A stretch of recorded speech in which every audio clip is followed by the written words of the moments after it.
राजू, एक शहर में रहने वाला युवक, अपनी पत्नी सुमन के साथ एक छोटे से गांव में रहता था।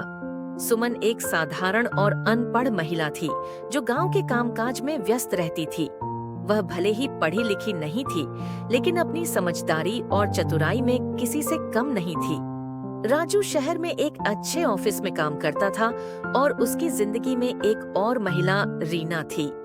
रीना एक आधुनिक, स्मार्ट और शिक्षित लड़की थी, जो राजू के ऑफिस में काम करती थी।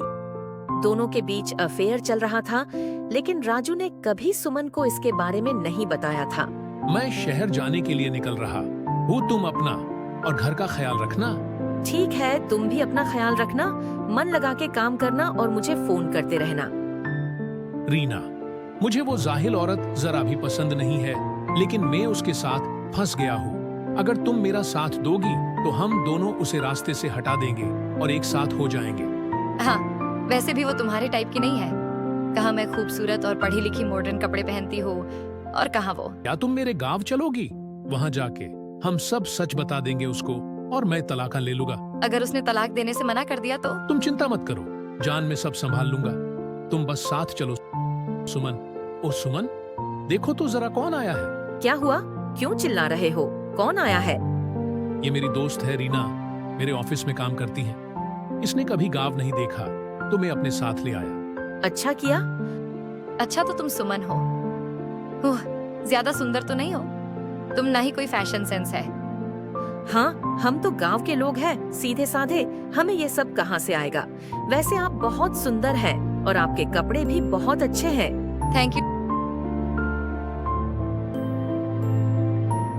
देखो राजू, काफी दिन बीत गए। अब तुम अपनी जाहिल बीवी को सब सच बता दो कि हम लोग एक दूसरे से बहुत प्यार करते हैं और शादी करना चाहते हैं, और वो हमारे बीच ना आए। देखो जान, थोड़ा सब्र रखो। मैं बस उसे तकलीफ ना हो इसलिए छुपा रहा हूँ, वरना मैं कब का बता देता। बहुत हो गया। अगर तुम नहीं बोले तो मैं बात दूंगी। आज शाम तक का समय है तुम्हारे पास, समझे?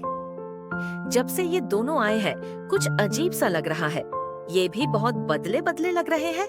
अब तो मेरा शक यकीन में बदल गया है। मुझे साफ साफ पूछना होगा, वरना ये लोग मुझे बेवकूफ समझते रहेंगे और अपना चक्कर चलाते रहेंगे।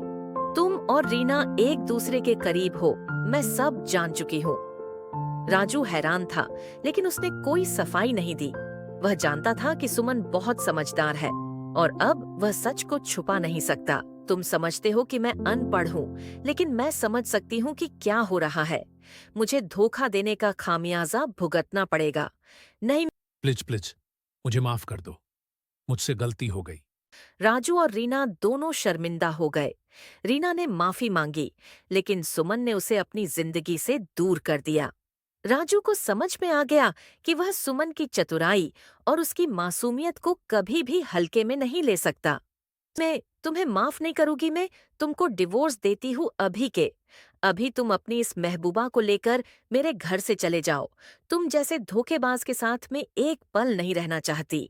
सुमन ने राजू को छोड़ दिया और अकेले अपने गांव में रहने का निर्णय लिया, क्योंकि उसे अपनी आत्मसम्मान से बढ़कर कुछ नहीं चाहिए था।